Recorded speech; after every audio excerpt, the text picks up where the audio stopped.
मैं यहाँ आने वाले तमाम बुजुर्गों का, भाइयों का, साथियों का शुक्रगुजार हूं। बिलाल बाबर साहब का, जुनेद का और वकास मुझे लगता है उम्र पे गया है, लेकिन उसका भी शुक्रगुजार हूं। कमी जरूर महसूस होती है बाबर सलीम खोखर साहब की, लेकिन आज इस घर में रौनक देख के, आज बिलाल साहब के जज्बात देख के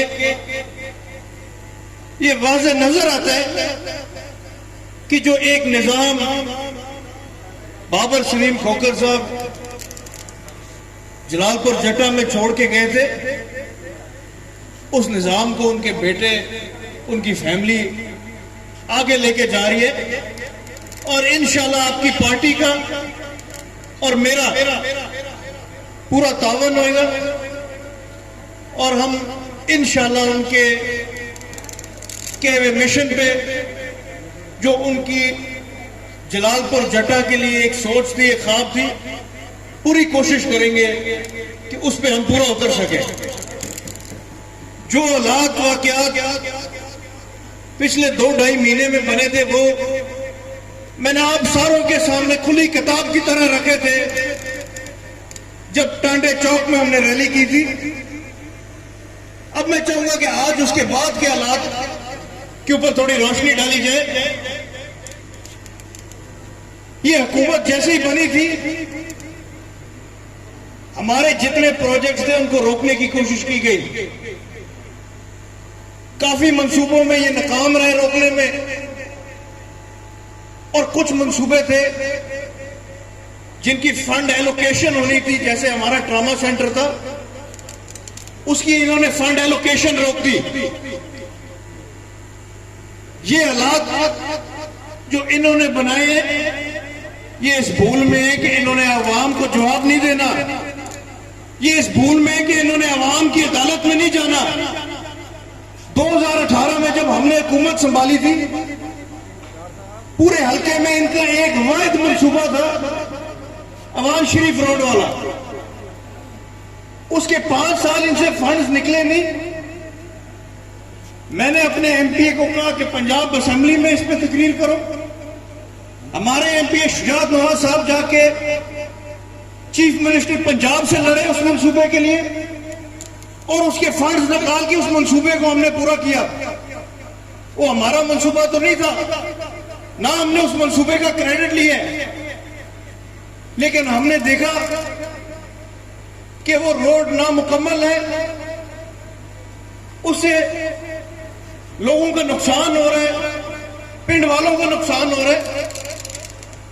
तो हमने हर फोरम पे उसकी आवाज उठाई, हर फोरम पे उसके लिए लड़े, और आज 10 दिन नहीं हुए इनको हुकूमत में आए हुए। इनको हमारे जलालपुर जटा का ट्रॉमा सेंटर नजर नहीं आ रहा, लेकिन मैं समझता हूं इसमें इनका भी कोई कसूर नहीं है, इनकी भी कोई गलती नहीं है। ये इतनी ताकत और हिम्मत ही नहीं रखते कि ये लाहौर वालों को जाके बैठ के उनकी आंखों में आंखें डाल सके। ये लोग इतनी हिम्मत और ताकत ही नहीं रखते कि ये जलालपुर के हक की आवाज उठा सके। इंशाल्लाह जब भी जलालपुर के हक की बात होनी है, जब भी NA 68 के हक की बात होनी है, इंशाल्लाह आप लोगों की जमात ने उठाना है, आप लोगों के नुमाइंदों ने आवाज उठानी है। आज लोड शेडिंग के हालात किसी से छुपे नहीं है।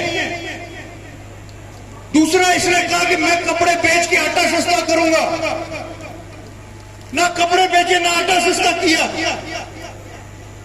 इन्होंने हमारे मुल्क को चलाना नहीं है, इनका सिर्फ एक ही मकसद था हुकूमत में आना, कि ये अपने केसेस बदल सके, नवाज शरीफ को किसी तरह पाकिस्तान ला सके। लेकिन ये हमारी अवाम की ताकत थी। जैसे ही हुकूमत पलटी थी, नवाज शरीफ ने भी टिकट करा ली थी, कोई साहबदार ने भी टिकट करा ली थी। लेकिन जब आवाम सड़कों पे निकली, जब इन्होंने लोगों के जज्बात देखे, तो जिस तरह बिलावल कहते हैं, इनकी कांपे टांगने लगी। इधर इन्होंने अपनी टिकटें कैंसिल कराई, इन्होंने अपनी फ्लाइटें खत्म कराई। और मुझे पूरा यकीन है कि हमारी आवाम इनके इस धोखे में नहीं आने लगी। ये इस बात को नहीं समझे कि आज ये वजीर आजम की कुर्सी पे बैठ गए, लेकिन कल हमने इस मुल्क की सबसे बड़ी अदालत के पास जाना है। हमने अवाम की अदालत में जाके अपनी कारकर्दगी की बुनियाद पे वोट लेने हैं। हमने अवाम में जाके अपने वर्तन के हिसाब से वोट लेने हैं। इनको लगा कि ये इस हुकूमत को गिरा देंगे, नवाज शरीफ को ले आएंगे, अवाम खामोश रहेगी। लेकिन हमारी अवाम अब खामोश नहीं बैठेगी। अब फैसला जमातों का नहीं है, अब हमारे मुल्क के मुस्तकबिल का फैसला है। क्या हमने अगले 5 साल 10 साल बैरूनी ताकतों के आगे झुकते रहने, उनकी मर्जी के मुताबिक यस सर कहते रहने, या हमने बराबरी की सतह पे बैठ के उनके साथ बात करनी है? क्या हमने उन चोरों को वापस अपना मुल्क सौंपने, जिनके ना बच्चे इस मुल्क में, ना कारोबार इस मुल्क में, ना उनकी कोई निजाम इस मुल्क में, या हमने उनको मुल्क देने जो अपने मुल्क के लिए लड़ रहे हैं, जिन्होंने सब कुछ छोड़ दिए उस पाकिस्तान के लिए जिसकी ख्वाब कायदे आजम ने देखी थी? या हमें उनको देने जो अच्छा वक्त हो तो सारे टबर को लेके पाकिस्तान आ जाते हैं, बुरा वक्त हो तो सारे टबर को लेके यूके चले जाते हैं। इन्होंने बैरूनी ताकतों के आगे किधर आंखों में आंखें डालनी है? जिनका कारोबार यूके में हो, जिनके घर यूके में हो, वो गवर्नमेंट चाहे तो एक दिन में इनको झुका सकती है। वो एक दफा कहे कि अपना कारोबार समेटो, अपने घर समेटो, जो वापस अपने मुल्क, ये उनके पैर पड़ जाएंगे और उनके हर हुक्म को मानने के लिए तैयार होंगे। हमने अपना मुल्क इन लोगों के हाथों में नहीं देना जो बैरूनी ताकतों को अपनी जायदादें बचाने के लिए हमारा मुल्क बेच देते हैं। और दूसरी तरफ आप लोगों ने कभी सुने कि गुजरात के चौधरी मुल्क छोड़ के गए हो? हमारे ऊपर बड़ी बड़ी आजमाइशें आई। परवेज साहब, शुजा साहब ने जेलें काटी, मोने सराय साहब ने जेलें काटी, लेकिन हम अपने मुल्क में रहे क्योंकि हमारा और कोई ठिकाना नहीं है। मेरे वालिद साहब ने मुझे एक ही चीज सिखाई थी कि बेटा अगर सियासत करनी है तो ये अपने ज़हन में बात डाल लो, अच्छा वक्त भी आएगा, बुरा वक्त भी आएगा, लेकिन अगर सियासत में आ रहे हो तो ये ज़हन में रखो कि तुम्हारा जीना भी इस मुल्क के साथ है, तुम्हारा मरना भी इस मुल्क के साथ है। मेरा अपनी आवाम से ये वादा है, मेरा अपने बुजुर्गों से, अपने साथियों से ये वादा है, जब तक मेरे में जान है ना जमातें देखूंगा ना कायदीन देखूंगा, अपने मुल्क के लिए हर कदम खड़ा होऊंगा, हर कदम लड़ता रहूंगा, अपनी आवाम के लिए हर कदम खड़ा होऊंगा, हर कदम लड़ता रहूंगा। मुझे नजर आएगा कि मेरी आवाम ने फैसला कर लिया, आपके भतीजे का भी वही फैसला होगा।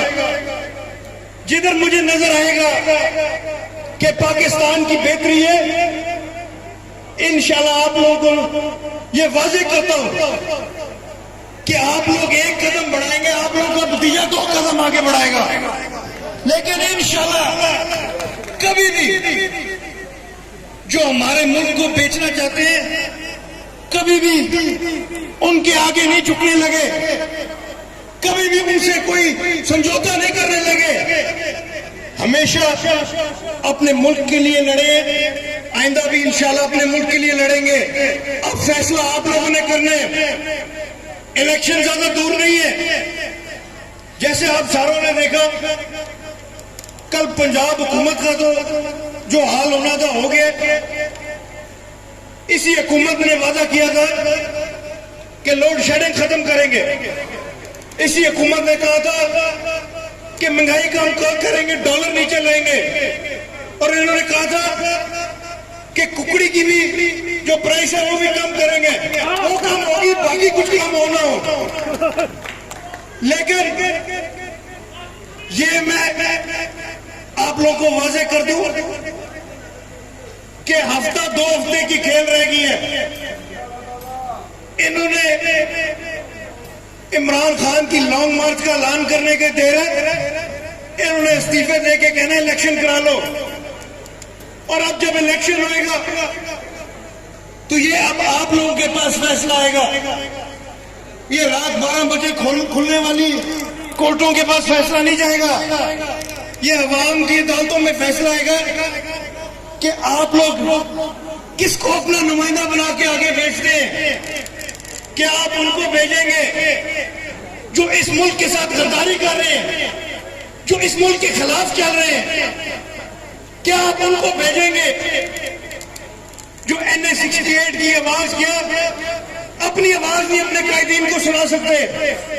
या आप उनको मुंतखब करके भेजेंगे जो आपके मुल्क के लिए लड़ेंगे, जो आपके हल्के की आवाज बनेंगे? और मुझे पूरा यकीन और पूरी उम्मीद है कि आज अपने हल्के के जज्बात देख के, आज अपनी आवाम के जज्बात देख के, ये इंशाअल्लाह ताला इलेक्शन में पता लगेगा कि जो हमारी लीड पिछली दफा 40,000 की थी, इंशाअल्लाह 80,000 की लीड से इस दफा जीतेंगे। आखिर में मैं एक बात करूंगा, मैंने अपनी जिंदगी की पहली तकरीर में जो की थी, मैंने कहा था कि कोई और नारा नहीं होना चाहिए।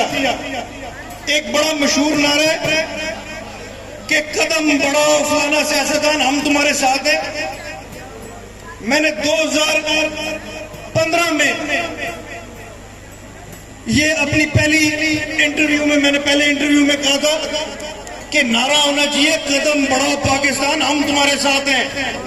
और मेरी ख्वाहिश और मेरा दिल भी ये है कि अब हमारी आवाज हमारी आवाम बने, अब हक और सच का साथ हमारी आवाम दे। हम सियासतदान आजमाए गए, ये हमारी सबसे बड़ी आजमाइश थी जो पिछले 2 महीने में हुए। अब बारी है कि अवाम अपना फैसला करे, अब बारी है कि अवाम बताए कि जो पुरानी सियासत थी, जो पुराने तौर तरीके थे, वो अब नहीं चलेंगे। और मैं चाहूंगा कि अब हम एक नारा मारे, ना किसी जमात का नारा होगा, ना किसी कायदीन का नारा होगा, पाकिस्तान का नारा मारेंगे। और जवाब मुझे पंडाल में हर फर्द से चाहिए, पाकिस्तान, पाकिस्तान, पाकिस्तान।